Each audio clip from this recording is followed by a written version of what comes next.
Cheating is such a huge problem in Pokemon that it's starting to go mainstream, and garbage news outlets like Polygon are covering it.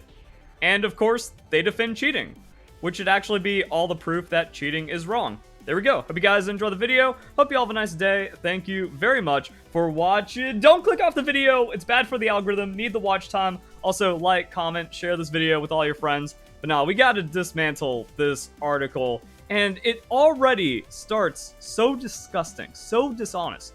Why it's okay that so many top Pokemon players cheat, in quotations. And here's how you know that everyone using hacked Pokemon knows what they're doing is wrong and they're just being dishonest about it. That there is no cheat in quotations. This is cheating by definition. A hacked Pokemon is illegal by the rules in all situations, and you have to act dishonestly to use that illegal Pokemon in tournament. People using hacked Pokemon can't be vocal about it, and they certainly can't tell tournament officials because they're cheating. And then this part doesn't make any sense. This is supposed to be the hook. This is supposed to kind of tell a little bit extra about the story after the title, but getting the right Pokemon can be a grind if you don't hack. Wait, that's it? It's okay because grinding is bad, even though every form of competition ever demands grinding? No real argument, no twisted self-righteous reasoning, just work bad? Oh, this is gonna be a disaster. Does a Pikachu lose legitimacy if you didn't organically breed it and train it yourself? What if you hacked a copy of the game and created it? Both are virtual, but is one less valid? Yes, hacking a Pokemon goes against all of the values of the franchise because you are a Pokemon trainer. I don't think any of the great philosophers pondered the ethics of hacked Pokemon, but these questions have long served as the center of debate within the ranks of the world's best competitive Pokemon players. That is one of the dumbest things I've ever read. That is 65 IQ optimistically. This midwit thinks it's like, oh yes, by bringing up philosophy and starting with a question that actually is just a lie. These aren't the questions that have long served the center of debate. This is the most diluted take to poison the well, and then it just goes into complete nonsense. No, philosophers didn't know what a Pokemon was or could even imagine the virtual world, but we still have core values about competition, that without rules and ethics, it is impossible to have fair play. And that's why cheating is wrong. So no, while they couldn't specifically work on the ethics of hacked Pokemon, the ethics of cheating has already been solved, but you losers can't cope.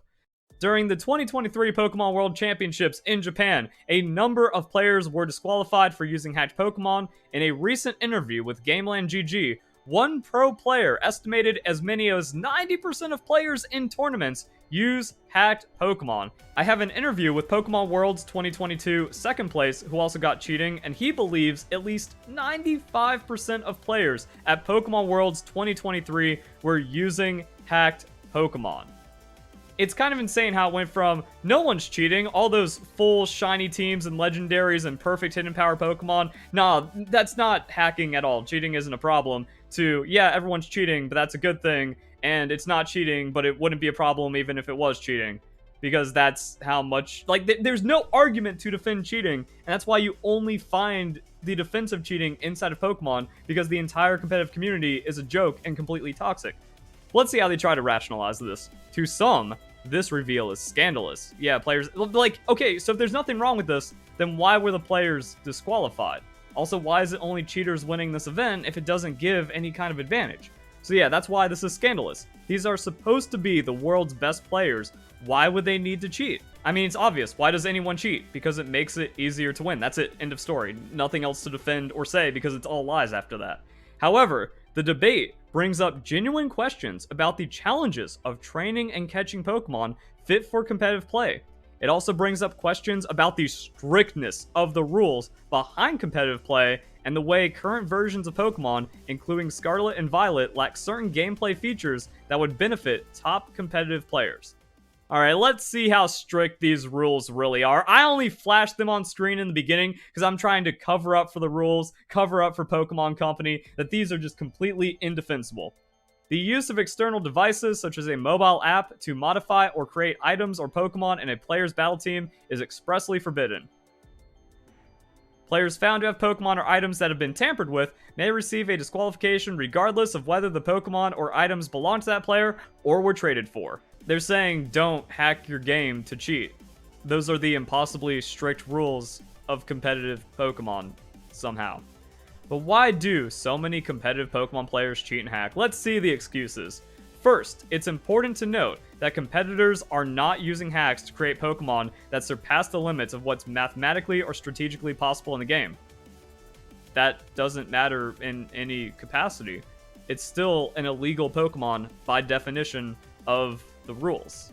Also, it depends on how far you go back. Generation 6 and earlier, these top players are bringing multiple Pokemon that are 1 in billions of odds to obtain. So compared to someone that isn't cheating, they have Pokemon that are impossible to obtain. And like, what does strategically possible mean?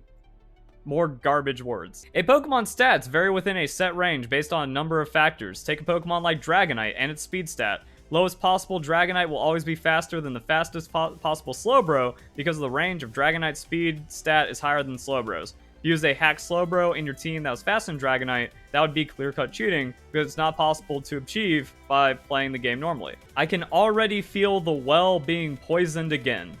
A high-tier player wouldn't hack the game to create a Slowbro that can outspeed a Dragonite. Instead, they will hack in a Dragonite that has the best stats a Dragonite could possibly have. That sounds like cheating! Where they just said, yeah, they hack in a thing that is the best possible thing. You could get this Dragonite legitimately in-game, but without hacking, you'd have to spend time and a lot of in-game resources on training the Dragonite to max out stats. So cheating is giving an advantage of time and saving resources or not having to acquire those resources. I still haven't seen how this is cheating. One Pokemon might not take much time to train, but pro players are often iterating on an idea dozens of times across all 6 Pokemon they'd have on their team, which adds up to hours and hours spent making the Pokemon rather than battling with them. Okay, what is this rather than battling with them? All you're admitting is that hacking Pokemon gives an advantage, and if that advantage is obtained through breaking the rules, then it's the definition of cheating. This part's just saying that there's quality of life features that make it easier, but then people still resort to a save file editor, PK hacks, to create Pokemon with precise stats. It's so weird, you know, when they're trying to, like, you can tell the language differs depending on, like, what they're trying to lead towards. Instead of saying hack Pokemon with stats, they're saying create, you know, just creating a Pokemon just like how you would create it with training inside of the game. So is the cheating good or bad? Depends on whether you consider the labor of catching, breeding, and training Pokemon to be an essential component of a competitor's performance.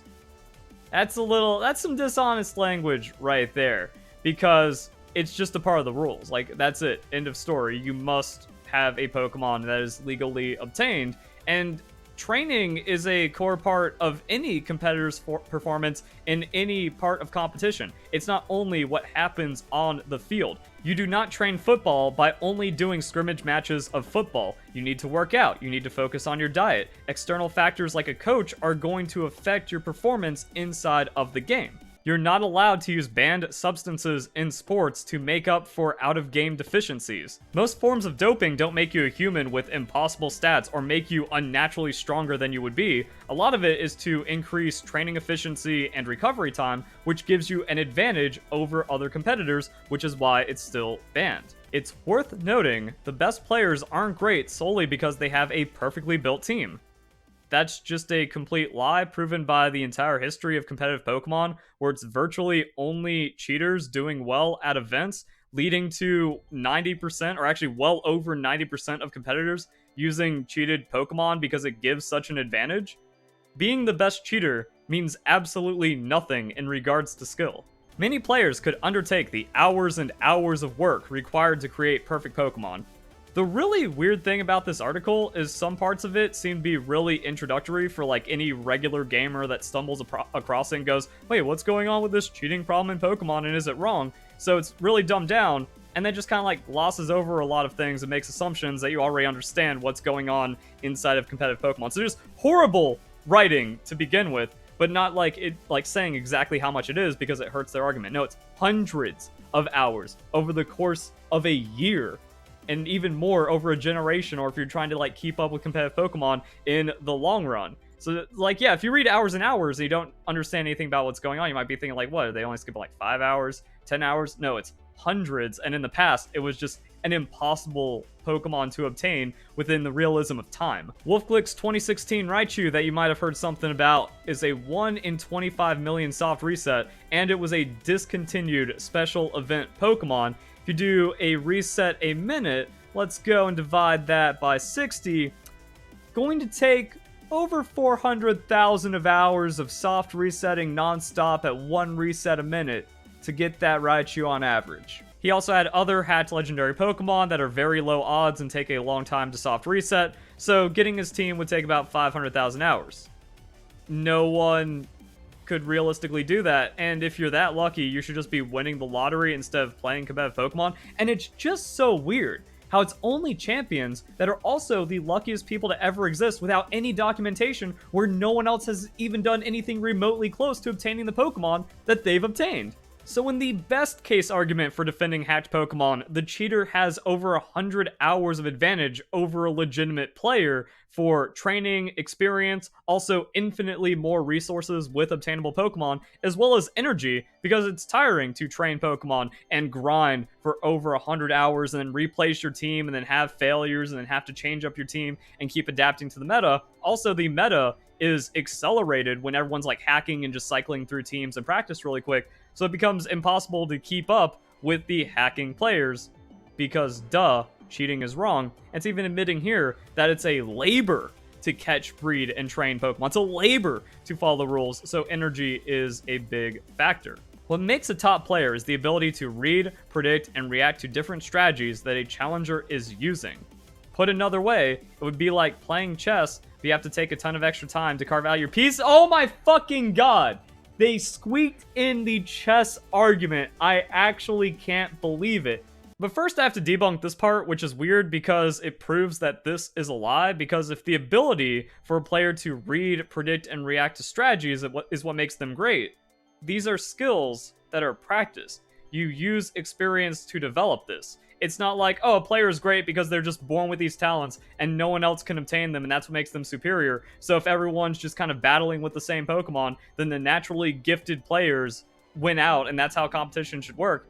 No, what makes competitive Pokemon great from a legitimate side is the balance. Everyone only has a limited amount of time to train and practice, but again, that's true of all forms of competition, so it doesn't allow or excuse cheating inside of Pokemon, and you have to kind of find that balance. Like, okay, do I maybe make a team that's suboptimal? Maybe not stat-wise, but it's like, okay, I was only able to make this one team. I can maybe change 1 or 2 Pokemon. I don't really have too much time left, but you also need to dedicate some time to learning the meta, developing these skills, and then gaining experience with your team. You can't just research everything that there is to know about Pokemon and then be perfectly proficient with every Pokemon team and every strategy. You also need to play with the team you're using. So if you get that team faster, you're able to gain more experience and be more proficient with it. If any of this is gained through breaking the rules, it's cheating by definition. But then, like, this is beyond stupid. It would be like playing chess if you have to take a ton of extra time, still won't say like the dozens or hundreds of hours, to carve out the pieces themselves, in addition to experimenting with different strategies. It is not the rules of chess to carve out pieces. Here's how you know that everyone defending cheating is either dishonest or an idiot. We cannot envision a world where these are the rules of chess and then use that to justify hacking in Pokemon because we have no idea of the implications of what happens. If anything, it actually proves that cheating gives an advantage in Pokemon because the player that breaks the rules and doesn't hand carve their chess pieces while everyone else is doing it is going to have more time to learn different strategies and experiment and then have an advantage on the board in chess. But okay then, like, if Pokemon deserves to die as a competitive game because playing by the rules is too difficult or not worth it, then so be it. Like, no one's entitled to a competitive Pokemon scene existing. And we also don't know, like, what would happen in chess. Maybe chess dies off because it's too lame. Maybe nothing happens to chess because everyone's still on the same playing field of having to make their own pieces, and the beauty of chess is enough to make it worth doing and playing competitively. Either way, it's a weird appeal to emotion fallacy because the person stating this argument assumes that the person listening to it is going to have their opinion change because they go, yeah, that is kind of lame and it shouldn't be that way, therefore cheating is okay. But it also ignores that Pokemon is the only competitive esport game ever that defends cheating on this scale. Cheating is wrong, and no form of competition has ever succeeded because cheating is massively accepted. Since these cheats or hacks are used to make Pokemon with legitimate stats, it's arguably okay for players to hack in Pokemon. At no point anywhere in the article was a point made that actually comes to this conclusion. They just think that by putting cheats in quotation, they can ignore all of the rules and then use their fallacies to be like, yep, see, I solved it. Cheating is okay. This hacking doesn't detract from the actual tactical play required of competitors during matches, nor does it give competitors a strategic advantage. It gives them a time advantage, it gives them a knowledge advantage, it gives them an experience advantage, it gives them a resource advantage. There's more advantages than just what happens in the game or just a strategic advantage. Also, that's not even correct because the cheating player has more time to develop strategy. Cheating being okay seems to be the commonly shared position, despite it being against the rules and despite players being disqualified for cheating at the Pokemon World Championships, including the person that was interviewed, Brady Smith, also a regional champion, proving that cheating gives a massive advantage, which is why it's only cheaters winning these events, and almost exclusively cheaters qualifying for Pokemon Worlds. It would certainly save these competitors a lot of time. Many competitive players balance the hobby with other responsibilities, like full-time careers or having a family, and don't have time to devote to training all their teams by hand. That's never been an argument for any other form of competition. Olympic athletes aren't allowed to use steroids because they're also going to college or they have a part-time job to fund the incredible expenses of being an Olympic athlete. You're not allowed to use proxy Pokemon cards because your work-life balance can't afford it.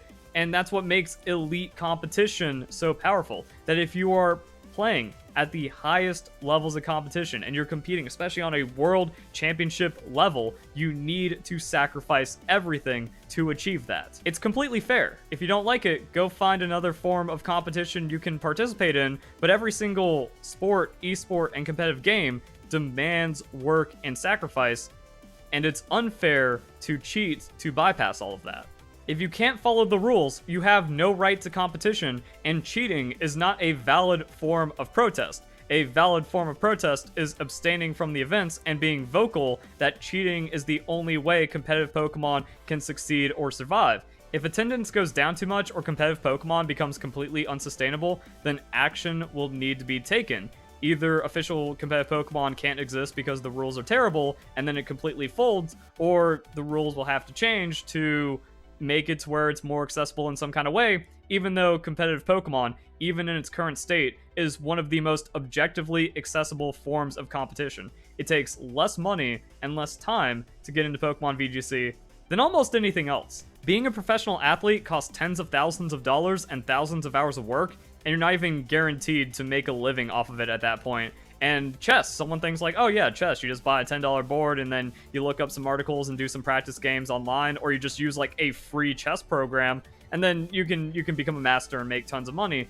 But no, if you actually want to be elite in chess, it costs hundreds of thousands of dollars and then tens of thousands of hours of work to be a grand master and perform at the highest levels of a game. For competitive Pokemon, it's a $250 console you already own that plays other games, and a $60 Pokemon game you already own and have been playing. And then a few hundred hours of work, and you're good to go. These are just brats that don't want to do any work because they can't win without cheating. As evidenced by the disqualifications at the 2023 World Championships, Pokemon Company has become increasingly stringent with enforcing its hacked Pokemon policy. And now they cite the official competitive rules. Again, it was all like poisoning the well to skew their bias because, yeah, they did start it off why it's okay that so many top Pokemon players cheat. I guess if you start off with the rules, you actually can't make any argument that it's okay and you completely debunk your entire article. Players who are found to have hatched Pokemon will be disqualified from tournaments. Again, just kind of showing like all the dishonesty, further proving that it's cheating. However, enforcement has been irregular. Some of the players disqualified from Worlds made it through regional tournaments without issues, and the practice of generating Pokemon has been around for years. Yes, if you don't get detected, you don't get disqualified. If you get detected, you get disqualified. So what shows that cheaters got lazy and complacent, and the thing that they've been doing all these years that is wrong, because they know it's wrong, which is why they have to be dishonest and lie about not cheating, they finally got caught. And only now are we seeing the pro-cheating argument in the Pokemon community, because before it was, no one's cheating, you're just crazy, stop being stupid, also it wouldn't be a problem if people are cheating, but they're not cheating anyways. And now it's all of this defense about cheating. Regardless of how a person may feel on the matter, seems now it is best for players to avoid using hacked Pokemon when they can. No, you should always avoid using hacked Pokemon because it's always been against the rules. And that's it. That's the end of the article. But all I can really say is, this is it. This is the pro-cheating crowd. They don't have any better arguments than this. I don't get it. Like, cheating is wrong. That's it. End of story.